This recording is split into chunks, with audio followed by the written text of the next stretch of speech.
बहुत पढ़े लिखे थे, समझदार थे। एक शिष्य की आदत जरा गंदी हो गई थी और एक शिष्य तो रोज सत्संग करता था। जहां कथा हो जाए दौड़कर पहुंच जाता, कथा भी सुनता, कीर्तन भी करता और मस्ती से अपना भगवत प्रेम बढ़ाता। एक तो सत्संग करता और दूसरा शिष्य जो था वो वैश्या के घर जाता था। वैश्या मुजरा करती थी ना, उसे बहुत अच्छा लगता था जब वो नाचती थी। बहुत सुंदर थी ना वो वैश्या, उसे देखने के लिए लोगों की भीड़ लग जाती थी। आपने भी देखा होगा, आज भी गांव में कथा भागवत सुनाने, अभी हम कथा सुनाने गए थे बिहार में, तो वहाँ लोगों ने बताया कि महाराज जी कथा में इतनी भीड़ नहीं है, इन गांव वालों को पता बस चल जाए कि कोई नाचने वाली आई है तो सबसे ज़्यादा बूढ़ों की भीड़ लगती है। ये बूढ़े लोग ना पता नहीं क्या देखना चाहते, इनकी आंखें बड़ी प्यासी हैं। बहुत गंभीरता से समझिएगा, ये जो आंखें हैं ना आपकी, शरीर पूरा होने को आया पर अभी तक देखने की इच्छा पूरी नहीं हुई। आज भी मुजरा देखने का मन कर रहा है, आज भी नाचने वाली को देखने का मन कर रहा है, आज भी सुंदरता पर मन लट्टू है। एक सुंदर स्त्री गुजर रही थी, किसी ने कहा वाह कितनी सुंदर है। हमने कहा पागल, तू इसकी सुंदरता के पीछे पड़ा है, अभी तूने सुंदरता देखी कहाँ है। जिस दिन मेरे बांके बिहारी की सुंदरता देखेगा ना, पागल हो जाएगा। ये दुनिया हमें तब तक ही अच्छी लगती है जब तक हमें भगवान का स्वाद नहीं मिल जाता, और मिलने की देर है, केवल देर है। एक शिष्य जाता वैश्या का नाच देखता, जबकि दूसरा शिष्य जाता तो वो कथा सुनता।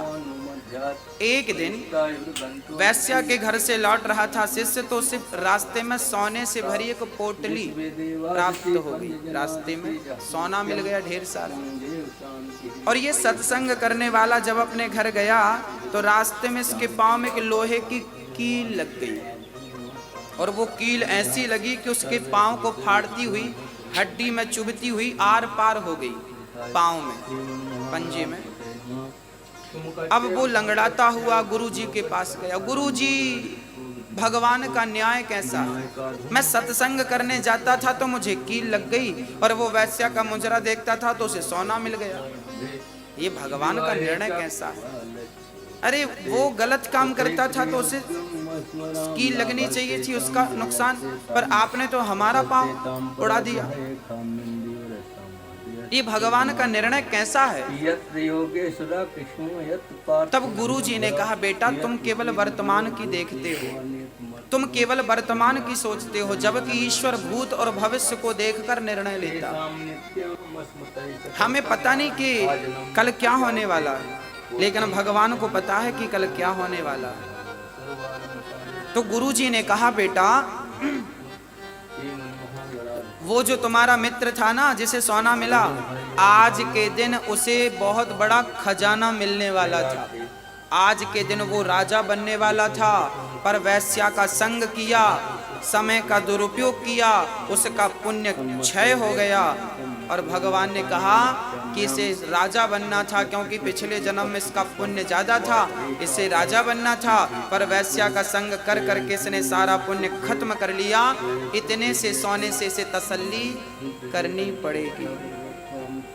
और तुम्हें आज के दिन तुम्हें मौत आने वाली थी, आज तुम्हारे जीवन का अंतिम दिन था, पर तुम भगवान की कथा से जुड़े थे, कीर्तन और सत्संग से जुड़े थे, तो भगवान ने आपकी मृत्यु को एक लोहे की कील में तब्दील कर दिया। ये परमात्मा का निर्णय है जो सब समझ नहीं पाते, सबके बस की बात नहीं है। जीवन में जब दुख आए, जीवन में आपके, मैं आपसे बात कर रहा हूँ, आपके जीवन में जब कोई भी दुख आए तो समझ लेना कि ये आपकी बहुत बड़ी, आप यदि ईश्वर से जुड़े हैं तो आपका बहुत बड़ा संकट परमात्मा ने छोटा सा करके निकाल दिया। बहुत बड़ा संकट, ईश्वर का धन्यवाद हमें देना चाहिए, ईश्वर का शुक्रिया अदा करना चाहिए।